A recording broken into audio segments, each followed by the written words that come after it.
Assalamu alaikum. My name is Varda Alvi and my topic of presentation is urticaria.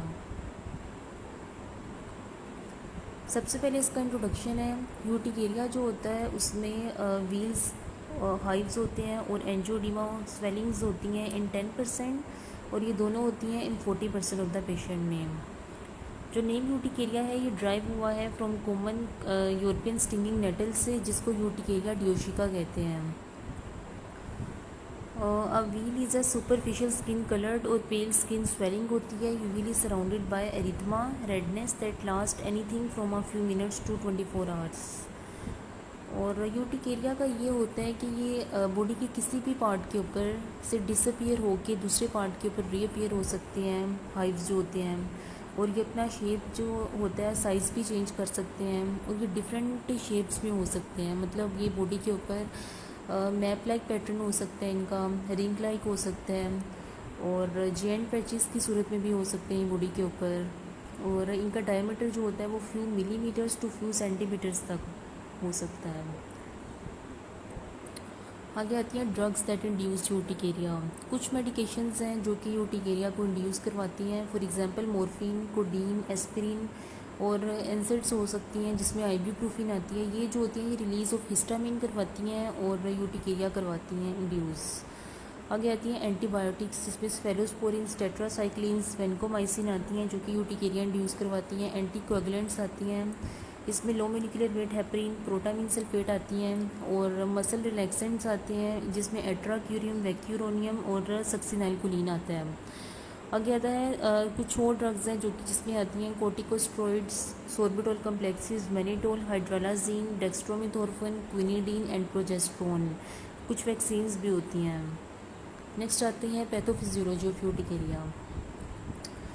इसकी pathophysiology में ये बताया हुआ है कि व्हील्स कैसे बनते हैं। सबसे पहले ये बताया हुआ है हमारे पास होते हैं मास्ट सेल्स और बेसोफिल्स होते हैं जो कि केमिकल मेडिएटर्स को रिलीज़ करवाते हैं, जिसमें हिस्टामिन आती है और प्लेटलेट एक्टिवेटिंग फैक्टर्स आते हैं और साइटोकाइंस आती हैं। ये जो केमिकल मेडिएटर्स होते हैं ये एक्टिवेट करवाते हैं सेंसरी नर्व्स को और वो डायलेट करवा देती हैं ब्लड वेसल्स को और लीकेज ऑफ फ्लूइड हो जाता है इन द सराउंडिंग टिश्यूज़। आगे बताया हुआ है कि मैनी केसेस जो होते हैं यूटिकेरिया के वो आइडियोपैथिक होते हैं, मतलब उनका कोई भी नाउन कॉज नहीं होता, लेकिन जो दूसरे होते हैं उसमें आते हैं इम्यून, एलर्जिक, एराकिडोनिक एसिड और coagulation systems and viral infections. कुछ ड्रग्स भी होती हैं जो इंड्यूस करवाती हैं यूटिकेरिया को। फॉर एग्जांपल एनसेड्स जिसमें आइबुप्रोफेन आती है, ये बॉडी से हिस्टामिन को रिलीज़ करवाती हैं और यूटिकेरिया को इंड्यूस करवाती हैं थ्रू नॉन एलर्जिक मैकेनिज़म्स। बाकी जो ड्रग्स हैं वो एलर्जिक मैकेनिज़्म से करवाती हैं और ये नॉन एलर्जिक से। फूड्स जो होते हैं कुछ वो भी यूटिकेरिया को इंड्यूस करवाते हैं। फॉर एग्जांपल एडल्ट्स में बताया हुआ है कि शेलफिश और नट्स होते हैं वो इंड्यूस करवाते हैं और चिल्ड्रंस में जो कॉमन फूड एलर्जीज़ होते हैं वो होती हैं शेलफिश, नट्स, एग्स, वीट्स और सोया से। नेक्स्ट आते हैं इसके साइंस एंड सिम्टम्स। सिम्टम्स जो होते हैं इसके वो होते हैं फ्रॉम मंथ्स टू ईयर्स या मंथ्स तक लास्ट होते हैं। In the case of the chronic urticaria years तक भी जाते हैं सिम्टम्स। और हाइव्स जैसे मैंने पहले बताया कि बॉडी के किसी भी पार्ट के ऊपर से ये दोबारा से रीअपीयर हो सकते हैं, अपनी शेप भी चेंज करते हैं और बॉडी के ऊपर बम्स बन जाते हैं। साइंस एंड सिम्टम्स में ये भी बताया हुआ है कि रेड या फिर स्किन कलर्ड व्हील्स जो होते हैं विद क्लियर्ड एजेस, और ये अपने जो centre of the red hive होता है उसको प्रेस करते हैं तो ये एक वाइटिश अपीयरेंस होती है, तो इसको ब्लैंकिंग इस प्रोसेस को कहते हैं। और इसमें इचिंग बहुत ज़्यादा सीवियर होती है और पेनफुल स्वेलिंग या फिर एंजियोडीमा होता है लिप्स का, आईलिड्स का एंड इनसाइड द थ्रोट। और tendency for science and symptoms जो होती है इसकी वो होती है लास्ट होती है 6 वीक्स तक, लेकिन ये समटाइम्स मंथ्स और ईयर्स तक भी जा सकती है in the case of the chronic urticaria. और समटाइम्स तो ऐसा होता है कि इसके साइंस एंड सिम्टम्स जो होते हैं वो मंथ्स और ईयर्स के बाद भी दोबारा से रीअपीयर हो जाते हैं इवन के ट्रीटमेंट के बाद भी। नेक्स्ट आता है इसका डायग्नोसिस इसका इस तरह से करते हैं कि सबसे पहले हम लोग इसमें देखते हैं व्हील्स को देखते हैं कि वो 24 आवर्स के लिए रह रहे हैं, फिर उससे लेस रह रहे हैं, विद और विदाउट एंजियोडीमा है। उसके बाद जो होता है पेशेंट को हिस्ट्री को देखते हैं और फिज़िकल एग्जामिनेशन करते हैं पेशेंट का। एलर्जिस्ट जो होते हैं वो इसमें स्किन टेस्ट करते हैं, ब्लड टेस्ट करते हैं और यूरिन टेस्ट करते हैं पेशेंट का और इसको एग्जामाइन करते हैं। और अगर कोई स्पेसिफिक फूड जो है वो जो कि यूटिकेरिया को ट्रिगर करवा रहा है तो उस फूड के लिए हम लोग स्किन प्रिक टेस्ट करेंगे, ब्लड टेस्ट करेंगे और डायग्नोज करते हैं स्पेसिफिक एलर्जी को यूटिकेरिया की। और उस स्पेसिफिक फूड को जो होता है पेशेंट को अवॉइड करने के लिए कहा जाता है। और अगर कोई ड्रग या फिर फूड काज है यूटिकेरिया का तो फिर स्किन प्रिक टेस्ट करते हैं, रेडियो एलर्गोसोर्बेंट टेस्ट करते हैं, रास्ट करते हैं और इन द एक्यूट यूटिकेरिया। लेकिन क्रोनिक यूटिकेरिया में ऐसा कोई भी स्पेसिफिक टेस्ट इतना नहीं बताया गया, लेकिन इसमें सीबीसी करते हैं और सीआरपी का टेस्ट करते हैं परफॉर्म। नेक्स्ट इसकी क्लासिफिकेशन बताई गई है। एक्यूट यूटिकेरिया होता है और क्रोनिक यूटिकेरिया होता है। एक्यूट यूटिकेरिया जो होता है ये 6 वीक्स से लेस होता है इसका ड्यूरेशन और ये जा सकता है विदिन आवर्स टू डेज तक रहता है ये।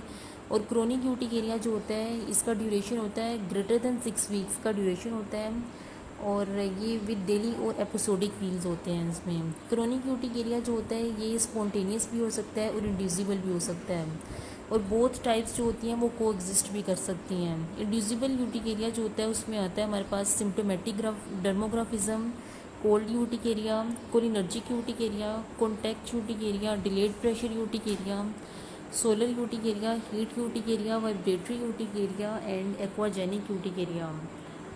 नेक्स्ट हमारे पास आता है स्पॉन्टेनियस यूटिकेरिया। स्पॉन्टेनियस यूटिकेरिया वो होता है कि जिसमें पेशेंट को आइडिया नहीं होता कि उसका next attack of the disease कब होगा, मतलब कि out of the blue attack होता है, उसको बिल्कुल भी आइडिया नहीं होता। और ये जो होता है ये बॉडी के किसी भी पार्ट को अफेक्ट कर सकता है स्पॉन्टेनियस यूटिकेरिया।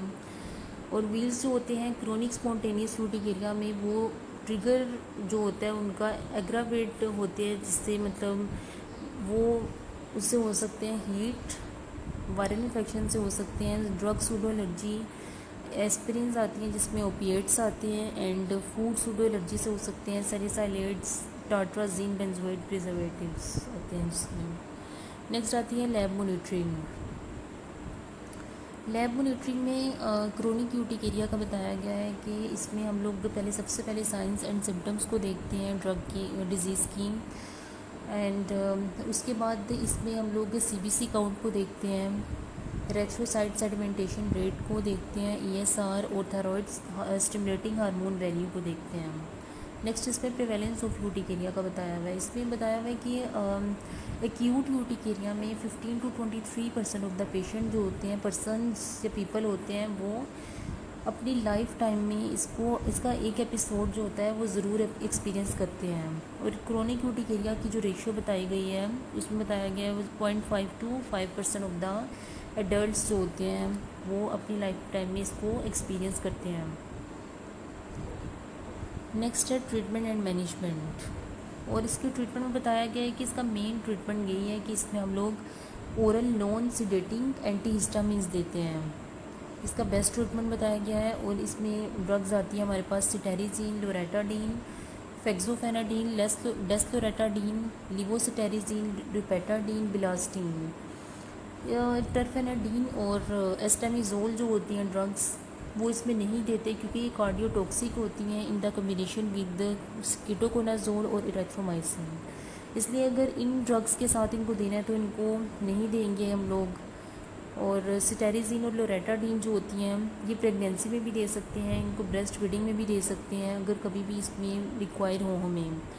और एक्यूट यूटिकेरिया में बताया हुआ है कि अगर ओरल नॉन सिडेटिंग एंटीहिस्टामिन्स वाली जो थेरापी है हमारे पास ये अगर इफ़ेक्टिव नहीं है तो हम लोग 4 to 5 days of the therapy of prednisone देंगे। और क्रोनिक यूटिकेरिया में भी अगर ये थेरापी जो है हमारे पास एंटीहिस्टामिन्स वाली इफ़ेक्टिव नहीं है तो हम लोग इसमें ओमेलिजुमैब देंगे और सिक्लोस्पोरिन देंगे। और दूसरे जो ट्रीटमेंट जो ड्रग्स बताई हुई है ट्रीटमेंट के लिए इसकी उसमें आती है हमारे पास tricyclic antidepressants, methotrexate and montelukast chronic urticaria में इसको दे सकते हैं हम। नेक्स्ट रेफरेंसेस हैं। Thank you.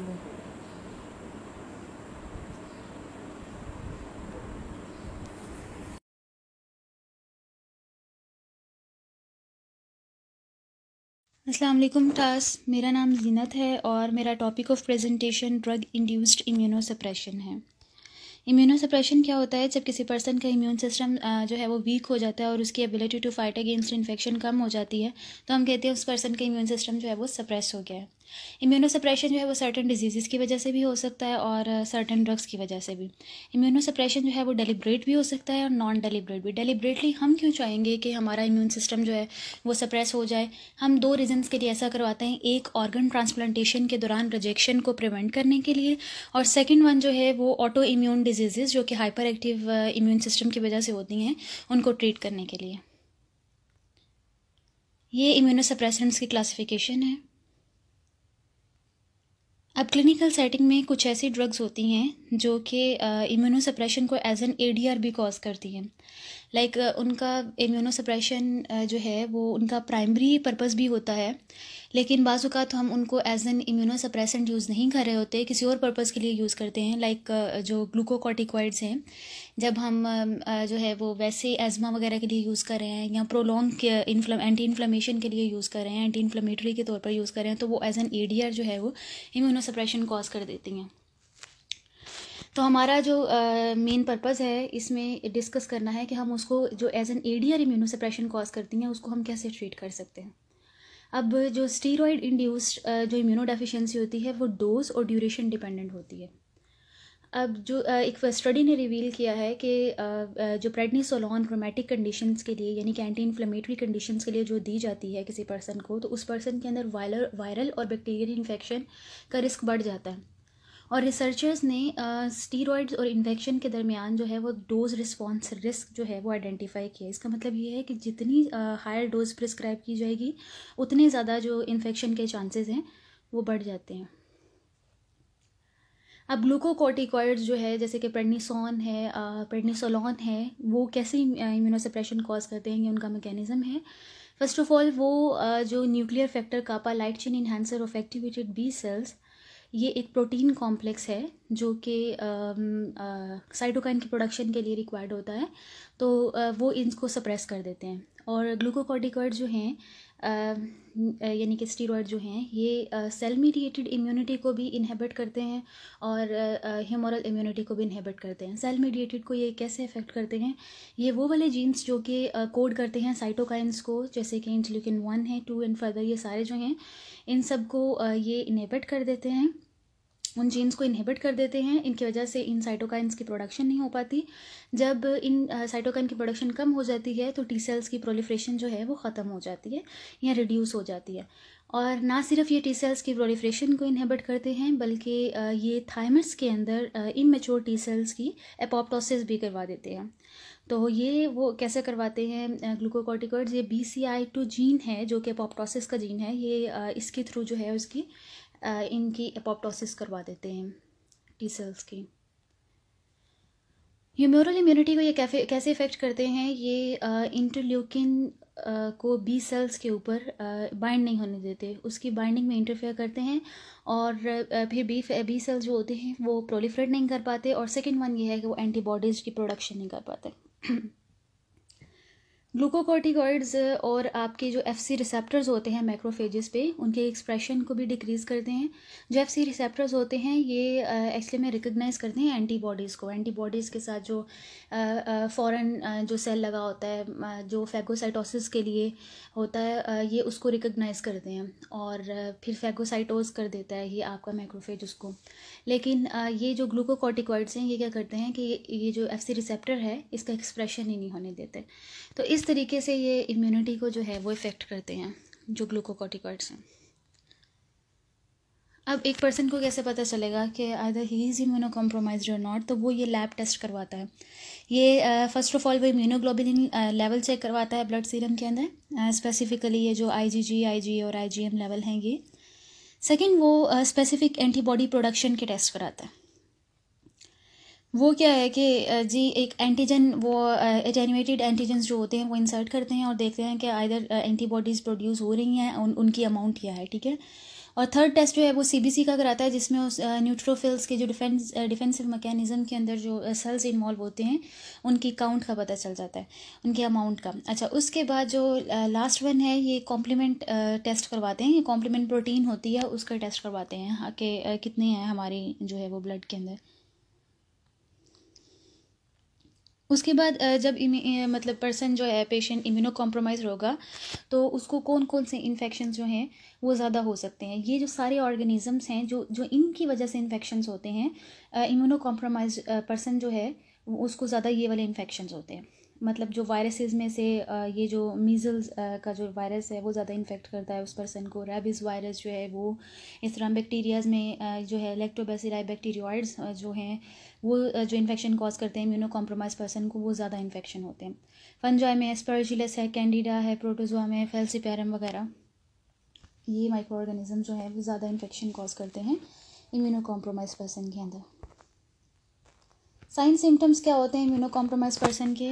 The first one ये कि उसको इन्फेक्शन बहुत ज़्यादा होता है, ब्रोंकाइटिस है, साइनसाइटिस है, फिर उसको मेनिंजाइटिस है, ये डिफरेंट इन्फेक्शन जो हैं रिकरेंट इन्फेक्शन उसको होते रहते हैं। फिर उसको ब्लड डिसऑर्डर्स आते हैं, प्लेटलेट काउंट डिक्रीज़ कर जाता है, एनीमिया भी हो सकता है, डाइजेस्टिव प्रॉब्लम्स आती हैं उसको, क्रैम्पिंग, लॉस ऑफ एपिटाइट है, नोज़िया होता है उसको, और जो है उसकी ग्रोथ और डेवलपमेंट डिले हो जाती है, और इंटरनल ऑर्गन्स में भी इन्फ्लेमेशन जो होती है वो सीन होती है। प्रिवेंशन, जब इंसान इम्यूनो कॉम्प्रोमाइज्ड है तो उसको कौन कौन सी प्रिवेंशंस लेनी चाहिए, और वो ये है कि उसको गुड हाइजीन प्रैक्टिस करनी चाहिए, उसको अपनी टीथ की केयर करनी चाहिए क्योंकि मोस्ट ऑफ ऑर्गेनिज्म जो हैं वो हमारे ओरल रूट के थ्रू अंदर जाते हैं, और उसको बैलेंस डाइट लेनी चाहिए, फिज़िकली एक्टिव रहना चाहिए और स्ट्रेस को मैनेज करना चाहिए क्योंकि स्टडी रिवील करती है कि स्ट्रेस जो है वो मेजरली इम्यून सिस्टम को वीक करता है। और उसको ऐसे पर्सन जो कि ऑलरेडी इन्फेक्टेड है उसके साथ अपना जो कांटेक्ट है या एक्सपोजर जो है उसको कम करना चाहिए, और फिर अपने डॉक्टर को वैक्सीनेशन के बारे में जो है उसको इन्फॉर्मेशन देनी चाहिए। मैनेजमेंट, हम इम्यूनो कॉम्प्रोमाइज पर्सन की मैनेजमेंट कैसे करते हैं? क्योंकि हमने पढ़ा कि जी ग्लूकोकॉर्टिकॉइड्स यानी कि स्टीरॉइड्स और जो आपका ये इम्यून सिस्टम वीकन होना यानी कि इन्फेक्शन का, इनका डोज रिस्पॉन्स रिस्क है। डोज जैसे बढ़ा दोगे इम्यूनो कॉम्प्रोमाइज इम्यूनो सप्रेशन जो है वो बढ़ता जाता है। तो अच्छा होता क्या है कि डोज अब मैनेजमेंट में ये होगा कि आप उसके डोज रिड्यूस कर दो। सेकंड वन कि अगर उस पर्टिकुलर डिजीज़ के लिए जो ग्लूकोकॉर्टिकॉइड्स के अलावा कोई और जो है वो वे टू ट्रीट है तो आप उसकी तरफ स्विच कर जाओ।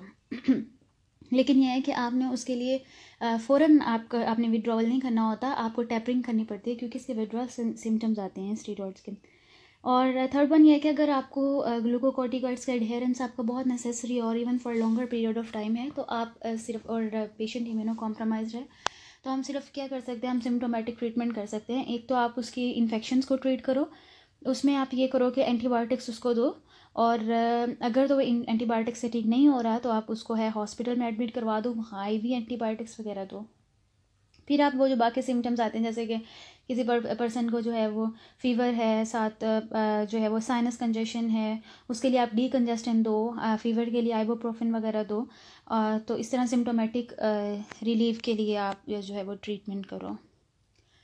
और फिर जो है अगर पर्सन बहुत ज़्यादा इम्यूनो जो है वो डेफिशिएंट है तो उसमें आप क्या करो कि उसको इम्यूनोग्लोबुलिन थेरेपी दो, एंटीबॉडीज़ जो है वो फ़ौरन दे दो ताकि अगर कोई एंटीजन अंदर आता है तो उसके पास ऑलरेडी जो है वो एंटीबॉडीज़ प्रिपेयर्ड फॉर्म में हो और वो उनके अगेंस्ट जो है वो फाइट कर सकें, ठीक है। और सेकेंड वन ये है कि इंटरफेरोन गैमा थेरेपी आप उसको दो, और ये पर्टिकुलरली होती है वायरसेस के साथ फाइट करने के लिए। और द लास्ट वन ये है कि आप उसको ग्रोथ फैक्टर्स जो है वो दो जो कि आपके जो WBCs हैं उनके नंबर इंक्रीज़ करने में हेल्पफुल होते हैं। क्लास ये मेरा रेफरेंसेस हैं, और कोई क्वेश्चन हो तो आप मुझसे व्हाट्सएप पे कर लीजिएगा, और थैंक यू सो मच।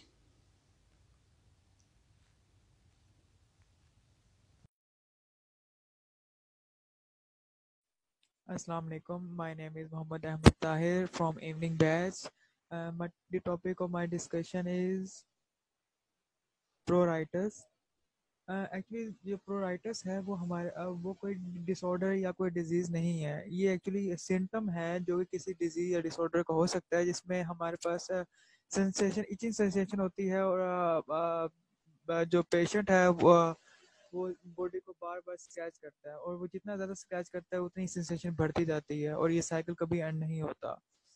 तो जो प्रोराइटिस के डिफाइन किया जाता है, pruritus is defined as an unpleasant sensation that provokes the desire to scratch. It is simply means itching. It can be associated with a number of disorders, including dry skin, skin disease, pregnancy, and rarely cancer. जिसमें patient जो है वो बार बार screen को scratch करता रहता है। इसके जो नॉर्मली कॉज होते हैं ये किसी भी प्राइमरी डिसऑर्डर के साथ लिंक होता है, जैसे कि ज़ोरोसिस हो गया, डर्मेटाइटिस है,